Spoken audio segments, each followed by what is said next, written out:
Hello everyone.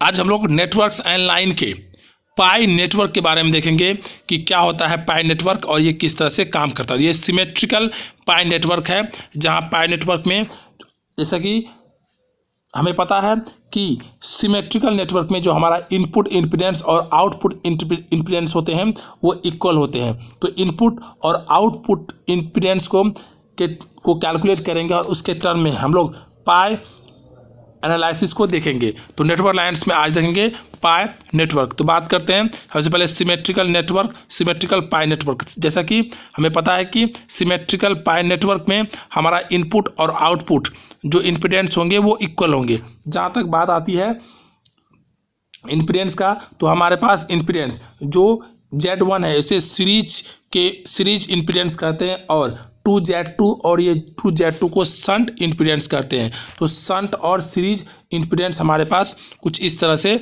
देखने को मिलता है, जहाँ पर कि और ये जो पूरा नेटवर्क जो आपको देखने में देख रहे हैं, स्क्रीन पे देख पा रहे हैं, वो एक पाई के फॉर्म में है। तो ये पाई फॉर्म का एक नेटवर्क यहाँ पर फॉर्म होता है और इसी पाई फॉर्म नेटवर्क के कारण इसे पाई नेटवर्क का नाम दिया गया है, जो एक सिमेट्रिकल होता है, जहाँ पर हमारा इनपुट इम्पीडेंस होता है वो आउटपुट इम्पीडेंस के इक्वल होता है और इसे सिमेट्रिकल पाई नेटवर्क कहते हैं। तो इसके जैसा कि हमें पता है कि पाई नेटवर्क में दो इंपॉर्टेंट प्रॉपर्टी होता है। सबसे पहला प्रॉपर्टी होता है कैरेक्टरिस्टिक इम्पीडेंस Z0 और एक होता है प्रोपोगेशन कांस्टेंट। दो इंपॉर्टेंट प्रॉपर्टी होते हैं। तो सबसे पहले हम देखेंगे कैरेक्टरिस्टिक इम्पीडेंस Z0 के फर्दर दो पार्ट्स होते हैं।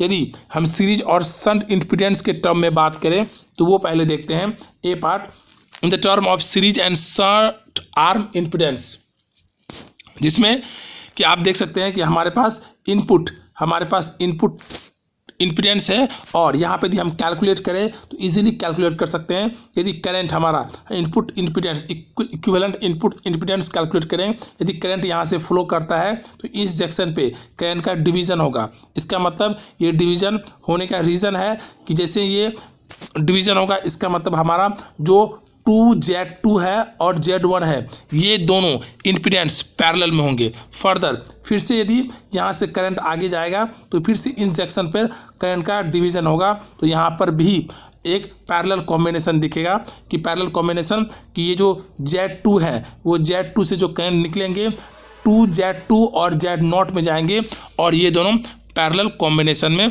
देखने को मिलेगा। तो इक्विवेलेंट यदि हम Z इनपुट इम्पीडेंस या आउटपुट इम्पीडेंस की बात करें तो उसका कॉम्बिनेशन इम्पीडेंस के जो कॉम्बिनेशन है कुछ इस तरह से आपको दिखेंगे। ये हमारा इनपुट जो कॉम्बिनेशन है वो कुछ इस तरह से आपको इनपुट इम्पीडेंस के इक्विवेलेंट इनपुट या आउटपुट जो इक्वल होंगे इस तरह से मिलेंगे। 2Z2 वो पैरेलल होगा Z1 प्लस 2Z2 और Z0 के पैरेलल होगा। तो ये आप इजीली इस करंट को यदि मैं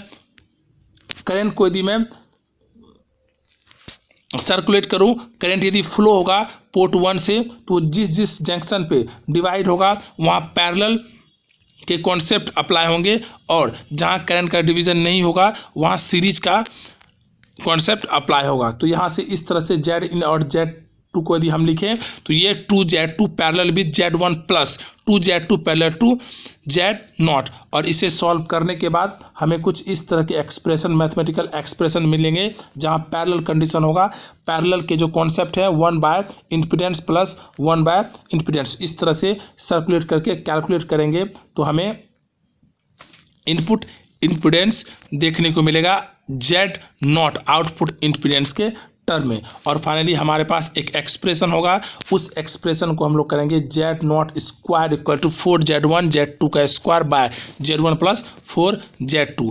और यदि इस इक्वेशन को Z1 बाय 4 से डिवाइड करें न्यूमरेटर और डिनोमिनेटर में तो हमारा कुछ इस तरह का एक एक्सप्रेशन बनेगा, मैथमेटिकल एक्सप्रेशन। यदि आपको याद हो तो जो डिनोमिनेटर में जो एक्सप्रेशन है वो जो टी नेटवर्क के जो Z0 थे वो उसके इक्विवेलेंट है। इसका मतलब इस नीचे वाले टर्म को हम लिख सकते हैं क्या, Z0 और ये T नेटवर्क का इम्पीडेंस है, इसीलिए इसे Z2 T लिखेंगे। तो इस तरह से आउटपुट इम्पीडेंस हमारा T नेटवर्क के, तो पाई नेटवर्क के आउटपुट इम्पीडेंस T नेटवर्क के आउटपुट इम्पीडेंस के टर्म में कैलकुलेट किया जा सकता है। सिंपली यदि यहाँ देखा जाए तो इसे जो नाम दिया गया है इसे Z0 पाई, इसका मतलब पाई नेटवर्क के आउटपुट इम्पीडेंस T नेटवर्क के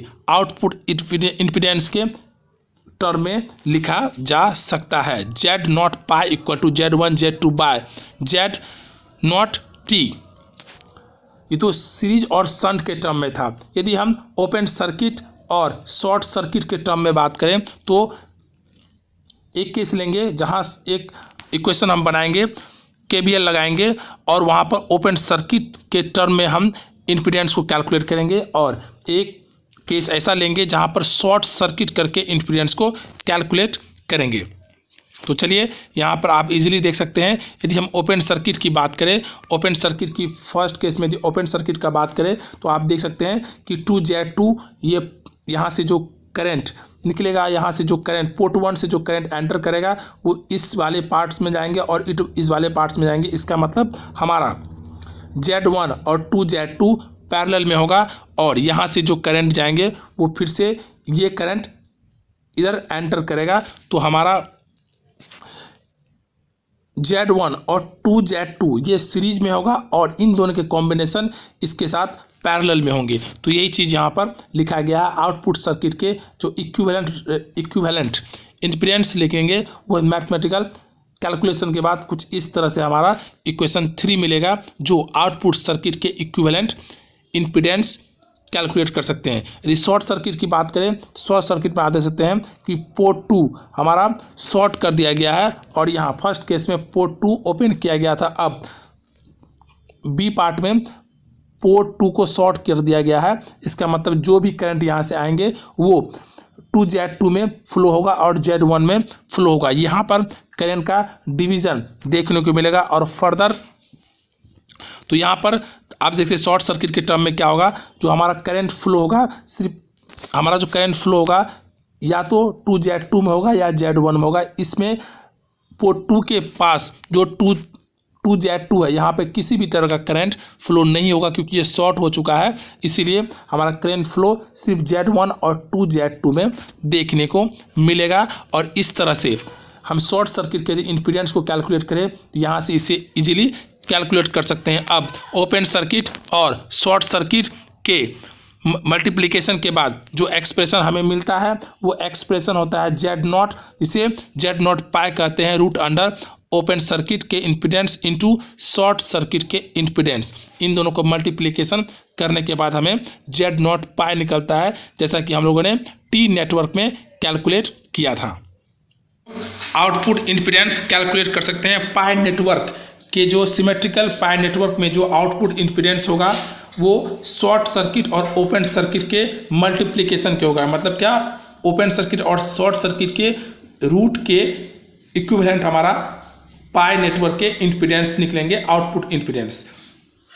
इसी तरह से प्रोपोगेशन कांस्टेंट हम लोग कैलकुलेट कर सकते हैं, जैसा कि प्रोपोगेशन कांस्टेंट हम लोगों ने टी नेटवर्क में भी कैलकुलेट किया था। और टी नेटवर्क में प्रोपोगेशन कांस्टेंट का जो सिंपल बेसिक्स जो होते हैं वो कुछ इस तरह से होते हैं। जो भी करंट एंटर करता है हमारे सर्किट में वो करंट हमारा रिटर्निंग करंट के इक्विवेलेंट होता है। मतलब क्या, जो करंट सर्किट में एंटर करता है और जो करंट रिटर्न होता है हमारे सर्किट से, उन दोनों का रेशियो वोल्टेज और वोल्टेज के रेशियो के करस्पॉन्डिंगली इक्वल होते हैं, जिसे e raise to the power gamma से डिनोट करते हैं, जहाँ पर हमें एक रियल पार्ट और इमेजिनरी पार्ट देखने को मिलता है। तो यहाँ पे भी कैलकुलेशन इजी है। यदि हम KVL लगाएं, सर्किट में KVL लगाएं तो इजीली यहाँ से कैलकुलेट किया जा सकता है। ER और ES, साथ साथ IS और IR कैलकुलेट कर सकते हैं, जैसा कि हम लोगों ने T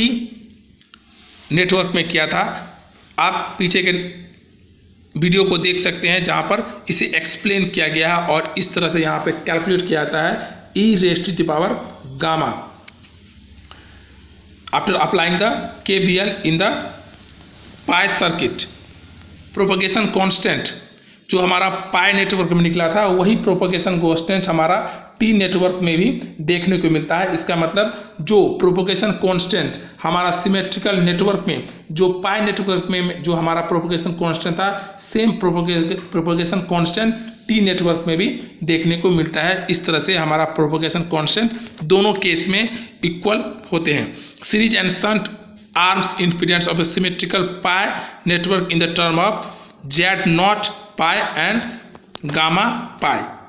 तो ये हमारा कैरेक्टरिस्टिक इम्पीडेंस था पाई नेटवर्क का, जिसमें प्रोपगेशन कांस्टेंट और कैरेक्टरिस्टिक इम्पीडेंस को कैलकुलेट किए। इस तरह से हम लोग यहाँ पर यदि Z1/2 की बात करें तो वो हमारा होगा Z0T 10H gamma T bye 2, और सिमिलरली 2Z2 की बात करें तो वो हमारा होगा Z0 pi by 10H gamma pi by 2। और इसे हम जो हमारे इक्विवेलेंट सर्किट है उसमें यदि पुट करते हैं तो इस तरह से आप देख सकते हैं 2Z2 का जो वैल्यू है वो कुछ इस तरह से मिलेगा, और Z1 के जो वैल्यू है वो Z0 pi sine H gamma pi के टर्म में मिलेगा।